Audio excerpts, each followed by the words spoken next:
Offside, but he's not going to get it. He's going to go straight to the fielder. Offside, he's not Pakistan in a little bit of trouble here. They've lost their third. And Amir goes.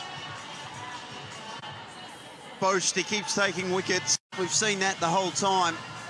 And as they keep putting Pakistan under pressure, they lose another. Yemen's gone 18 off just 6 deliveries, and Pakistan are 86 for 3.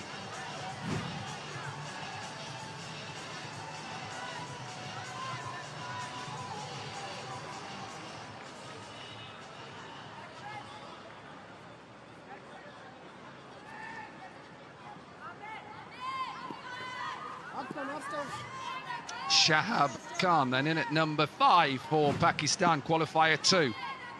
A chance to go through to the semi-finals in the Cup competition. Has he picked out the fielder again? No, just be one bounce.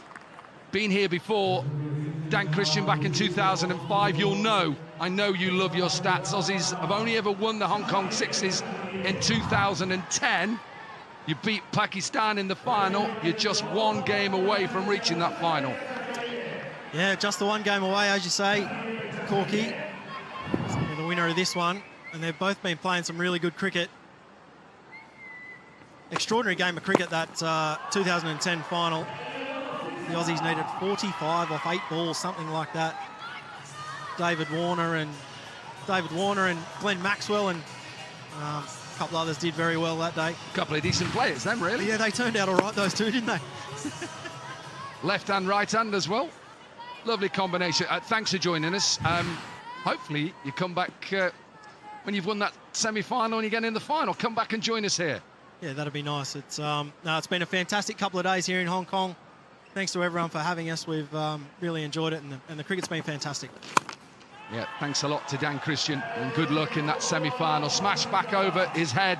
Boast went into that surface, and they're closing in on 100. Whether it's enough, Ryan Campbell, I'm not so sure. Well, I'm not so sure either, but what I will say in their defence is their bowling attack is very good. We know that. They've got a lot of paces. They don't really go to spin too often, but mate, they'll still back themselves to be competitive here. 13 sixes in this innings so far. It's last ball. Can they finish it off with a maximum? You bet they can. What a shot to bring up the 100 to finish the innings in qualifier 2. So Pakistan, who were put into bat first. John Smuts won the toss a little bit early. He'll have to run off and go and get his pads on. But a nice way to finish this qualifier 2 first innings. 105 for 3, Pakistan.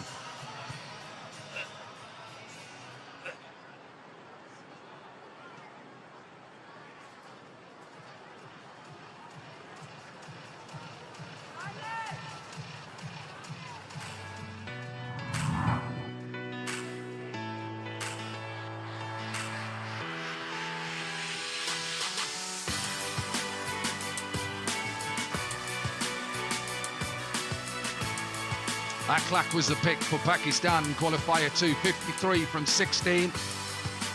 Telat, impressive, 27 from 11, finish it off with 3 sixes, 20 from the last over. And Pakistan, well, they've set a total, 105 for 3. Didn't start well, though. No, they didn't. They lost some early wickets, and that really put them under the pressure. But Akhlaq was absolutely outstanding. From one end, he literally dominated the bowling from South Africa. They had no answers to what he came out. His beautiful swing of the bat, and his sixes, when he hits them, they go a long, long way. 2 wickets for Jones in that first over. Expensive from the captain, Smuts. At one stage we thought we were going to see another 6 sixes. A wicket for Boast, and impressive from Swanepoel as well. His first over in the competition. So qualifier 2, we're halfway through. A quarter-final 2, I should say. South Africa, well, they require 106 from 36 balls, and just over 17 and a half and over. Of course, there's more matches coming your way. It is the bowl group match 3. New Zealand versus India. A toss happened a while ago with Brad Hogg. India, who are still winless in this competition. You cannot believe that with the side they've got. They nearly lost the coin. It went that far off. Hoggy nearly had to run after it. India won the toss. And Robin Uttapa, Chifley, Goswami, Yadav, Binny and Shabaz Nadeem, Bell, McIntyre, Kapoor, Dixit, Cassidy, Astle. India won the toss and decided to have a bowl first, even though stats should be telling them to chase. Last 6 matches, teams batting first have won the game. Let's see whether it stays with that. South Africa have a chance here. 105 for 3. Not one of the biggest targets we've seen, Niall O'Brien, who takes his seat. But with this man, John Smuts, he's a quality player.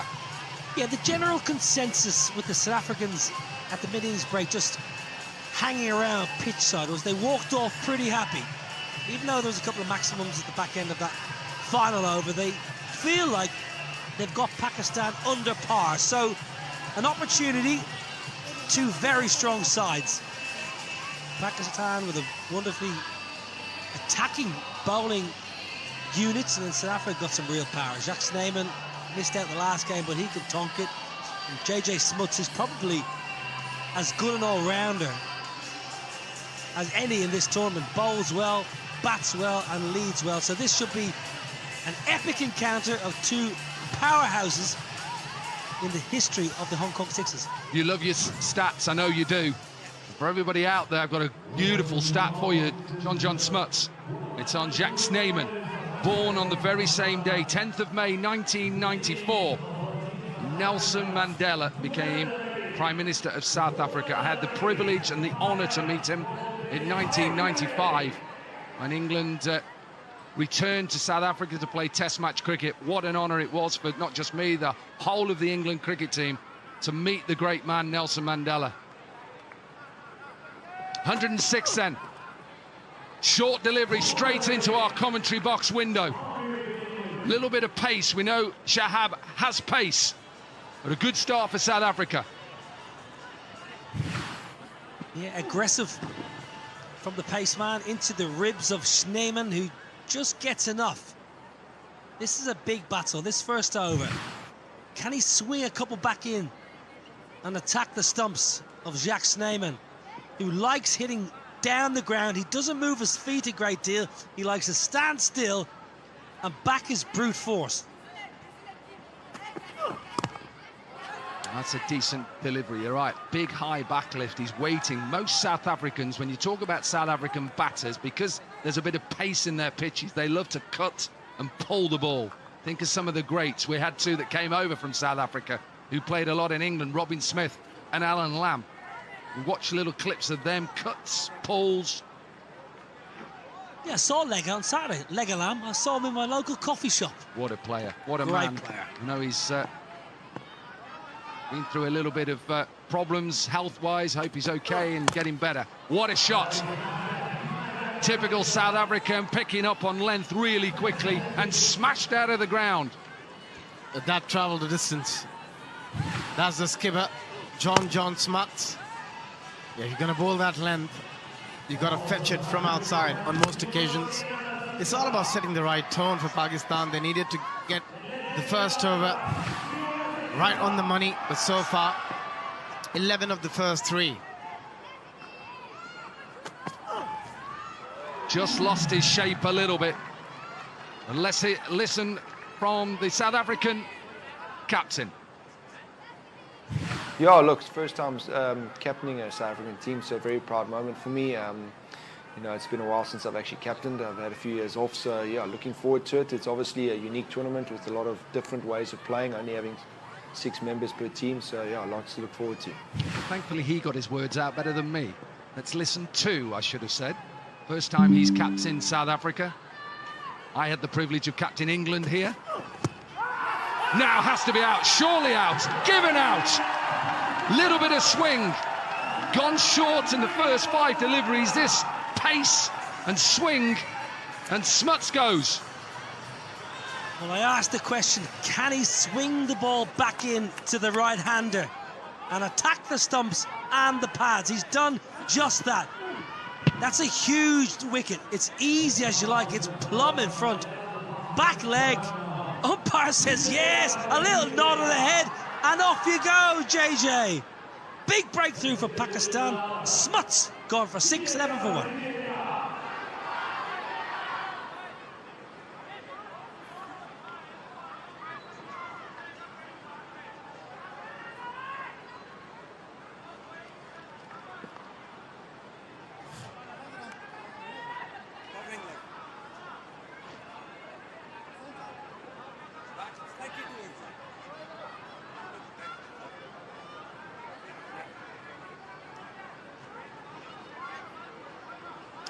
Litheko then in at number 3. And Shahab Khan, what an over this has been. Conceded a couple of boundaries, but the big wicket of the captain. And a perfect way to finish. He'll be happy with that. The crowd are trying to go for an appeal. That pitch is outside leg stump, but a good over. Just 12 from it. And the South Africa 12 for 1.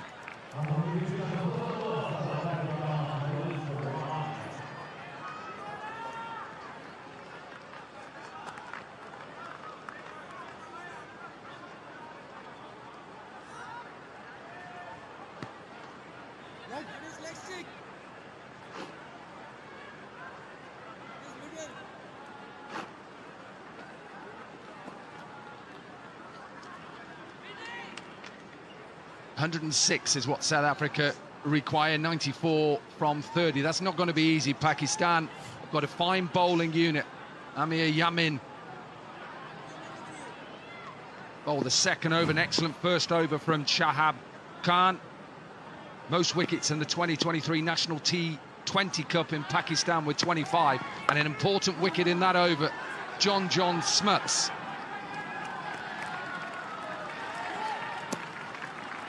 Just sense that Pakistan fancy defending this. You can just sense by how they've set up here, how they've started as well. It's been a perfect start. After the first 3 deliveries where they gave away 11 runs, they came back quite strongly in the previous over. And a good start to the second over as well. Just need to keep picking wickets here. They keep taking wickets, and it's the big wicket of Snyman. Little bit of pace off.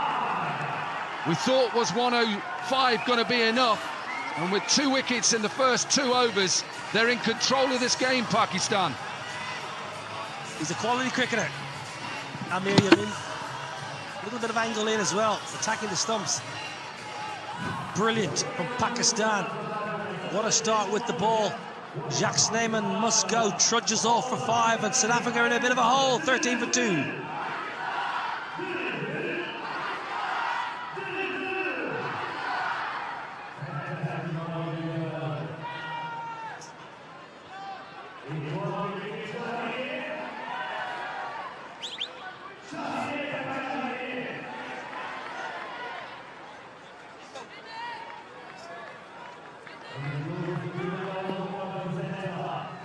Evan Jones then in at 4. South Africa under pressure, in big trouble at the moment. They need someone to get in. Now then, has he picked out the man? No, a little bit too straight. Fahim Ashraf was straight. 2 wickets in the first 8 balls. Decent delivery this. That's a perfect delivery. A bit of pace, just tailing into the right-hander. And that's a big wicket as well. Can they change the trend? The trend has been bat first and win. Outside edge, this will run away. One mode for Jones. Swing yourself off your feet and see how far you can hit it.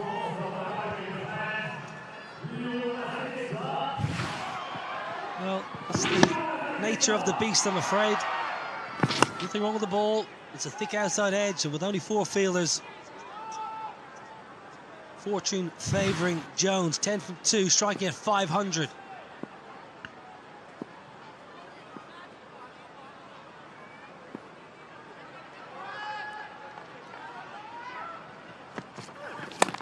Well, he's dangerous with the bat in T20 cricket.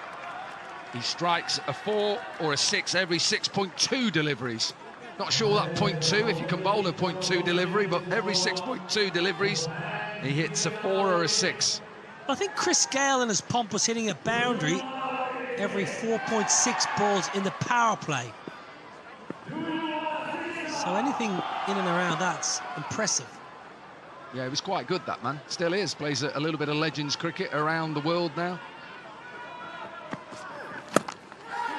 In the air, maybe into the gap as well. Nearly a collision. Should have perhaps saved it. Was a bit worried about being hit by the captain who was coming at him. 2 overs are done. South Africa 28 for 2.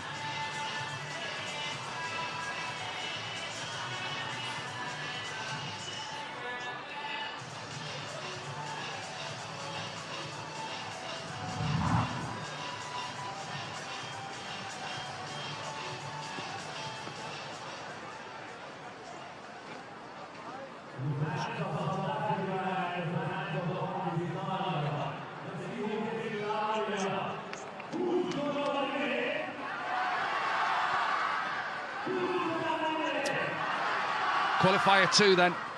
Pakistan, who were put into bat 105 for 3. 53 from Akhlaq. And in reply, well, they've got a couple of wickets in South Africa, and they need something big in the next over. 78 from 24. Required rate just under 20, 19 and a half. Going to go with his second over straight away. So on the attack, I like this from Fahim Ashraf. Get the game done and put South Africa under pressure. Hit out on the offside. Off balance. He's a tall man. I told you how dangerous he is and how many boundaries he scores every 6.2 deliveries. Yeah, that's some hit. Look at the reach.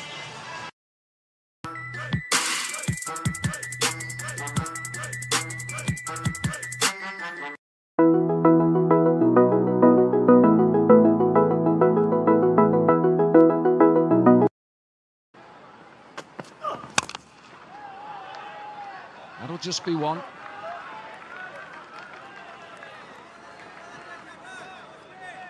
I feel like for bowling to Jones, you want to try and keep it out of his reach because he's tall man, as you mentioned, those long levers. So that wide Yorker or else jamming a straight Yorker in. Ideally the thick up. Powerfully built. Stood beside him last night. He is strong, he's muscly.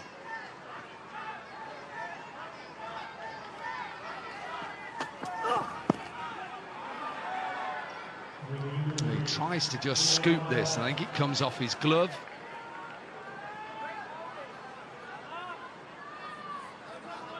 Just a slower ball.